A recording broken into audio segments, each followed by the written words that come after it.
সব কিছু জমিন বলে দেবে।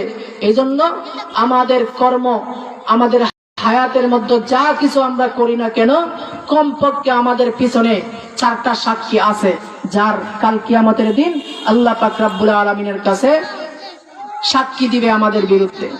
1 নাম্বার সাক্ষী দিবে জমিন। এই জমিন থেকে আমাদেরকে আল্লাহ তাআলা সৃষ্টি করেছে, এই জমিন মাটি। আল্লাহ তাআলা কালামে মাজিদের মধ্যে বলেন, মিনহা খালাকনাকুম ওয়া ফিহা নুঈদুকুম ওয়া মিনহা নুখরিজুকুম তারাতান উখরা।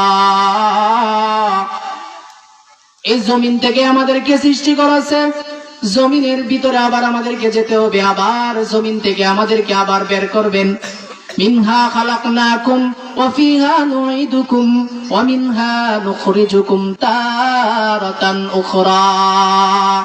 এই জমিন আমাদের জন্য সৃষ্টি করা হয়েছে, জমিন থেকেই আমরা সৃষ্টি করছি। আল্লাহ তাআলা আমাদেরকে মাটি দ্বারা সৃষ্টি করছেন, আবার এই জমিনের মধ্যে আমরা আসছি, আবার জমিনের ভিতরে যাব।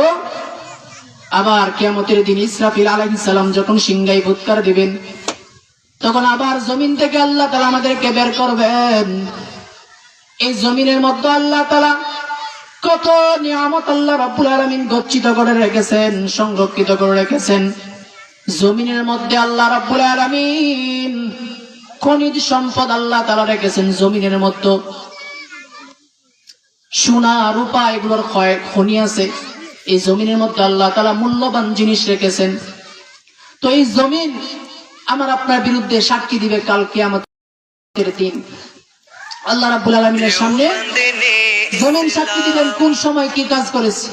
আল্লাহ তাআলা কালামে মাজিদের মধ্যে বলেন, ইযা যুলজিলাতিল আরদু জিলজালাহা ওয়া আখরাজাতিল আরদু আসকালাহা ওয়া ক্বালাল ইনসানু মা লাহা। জমিনের মধ্যে দাঁড়িয়ে জমিনের রবের দেওয়া নিয়ামত ভক্ষণ করার পর যখন আমি আপনি জমিনের রবের নাফরমানি করি, আল্লাহর গোলামি করি না, যখন আমরা নাফরমানির মধ্যে লিপ্ত হই, জমিন বরদাস্ত করতে পারে না, জমিন চায় আমাদেরকে গিলে ফেলতে, কিন্তু জমিনকে আল্লাহ রাব্বুল আলামিন হুকুম না দেওয়ার কারণে জমিন আমাদেরকে কোনো কিছু করে না, জমিন সহ্য করে। কিন্তু আল্লাহ রাব্বুল আলামিনের সামনে ওই দিন জমিনকে যেদিন হুকুম দিবেন, আল্লাহ রাব্বুল আলামিনের সামনে জমিন সব কিছু বলে দিবে, সব কিছু বৃত্তান্ত বলে বর্ণনা করবে। ইযা যুলজিলাতিল আরদু জিলজালাহা ওয়া আখরাজাতিল আরদু আসকালাহা ওয়া ক্বালাল ইনসানু মা লাহা। জমিন যখন সব কিছু বলে দিবে, অমুক বান্দা অমুক সময় দাঁড়িয়ে আমার উপরে দাঁড়িয়ে এই কাজ করেছে, জমিন যখন সব কিছু আল্লাহর কাছে বলে দিবে, মানুষ বলবে ওয়া ক্বালাল ইনসানু মা লাহা। এ জমিনের কি হলো, জমিনের কি হলো? জমিন তো আমাদের সব কিছু গোপন কথা বর্ণনা করে দিতেছে, জমিন তো আমার আপনার সব কিছু বলে দিতেছে, জমিনের কি হলো? আল্লাহ রাব্বুল আলামিন জমিনকে হুকুম দিবেন, এই জন্য জমিন সব কিছু বৃত্তান্ত বর্ণনা করবে।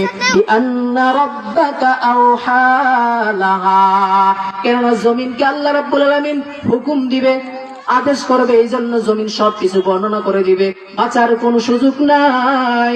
এই জন্য জমিনের মধ্যে যখন দাঁড়িয়ে আমি আপনি রবের এত এত নিয়ামত খাওয়ার পর যখন আমি আপনি নাফরমানি করি, আল্লাহর নাফরমানি করি, গুনার কাজ করি, জমিন সহ্য করতে পারে না, জমিন চায় আমাদেরকে গিলে ফেলতে। জমিন কিন্তু কারুনকেও গিলে ফেলছিল।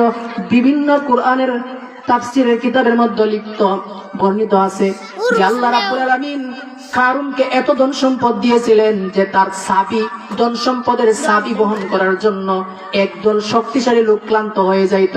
আল্লাহ তাআলা কি পরিমাণ আল্লাহ তাআলা এই কারুনকে ধন সম্পদ দিয়েছিলেন। তো তাফসীরের বিভিন্ন নির্ভরযোগ্য হাদিস গ্রন্থে পাওয়া যায় যে কারুন ছিল মূসা আলাইহিস সালামের চাচাতো ভাই। মূসা আলাইহিস সালামের চাচাতো ভাই কারুন।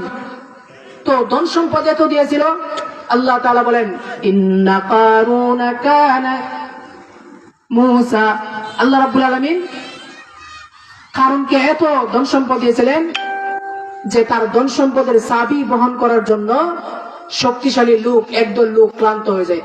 তো কারুন ছিল মূসা আলাইহিস সালামের চাচাতো ভাই। তো ধন সম্পদ তার বেশি পাওয়ার কারণে তার ভিতরে অহংকার এসে গেছে। তো আল্লাহ রাব্বুল আলামিন অহংকারীদেরকে পছন্দ করে না। আমাদের সমাজে অনেক মানুষ আছে যাদের একটু টাকা পয়সা ধন সম্পদ হয়ে যায়, তো তাদের শরীর আলাদা একটা গরম হয়ে যায়, তাদের ভিতরে অহংকার এসে যায়।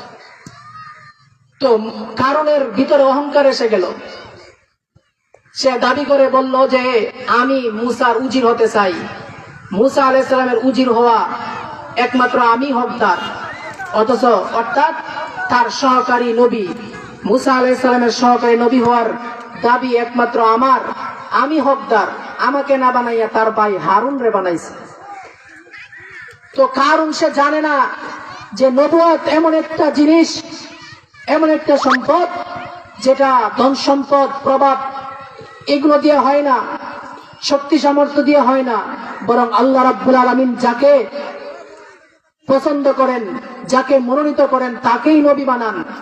তো সে বলতেছে যে আমাকে নবী বানানোর উচিত ছিল, তার বাইরে তার ভাই হারুনকে বানাইছে। তো সে মুসা আলাইহিস সালামের বিরুদ্ধে লেগে গেছে, মুসা আলাইহিস সালামের বিরুদ্ধে লেগে গেছে। তো ধন সম্পদের মোহে পইরা সে একদিন বনি ইসরাইল 70,000 বনি ইসরাইল নিয়ে সে একদিন জাঁকজমকপূর্ণ হয়ে বাড়াইছে। তার সাথে উজির নাজির সবাই বের হয়েছে, এত সুন্দর।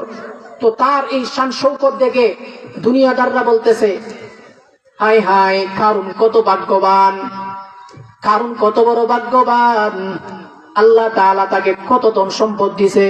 হায় আমাদেরও যদি এমন ধন সম্পদ হইতো তাহলে আমরা এমন ভাবে বের হইতাম। কত শান শৌকতের সাথে কত সুন্দর পোশাক পরে এসে যাইতেছে। দুনিয়াদাররা তারা দেখে বলতেছে, আর যারা দুনিয়ার প্রতি লোভ নাই, দুনিয়াদার না, দুনিয়ার প্রতি যাদের লোভ নাই, তারা বলে না না, এই দুনিয়াটা ক্ষণস্থায়ী, দুনিয়ার জাকজমক কিছুই কাজে আসবে না। দুনিয়ার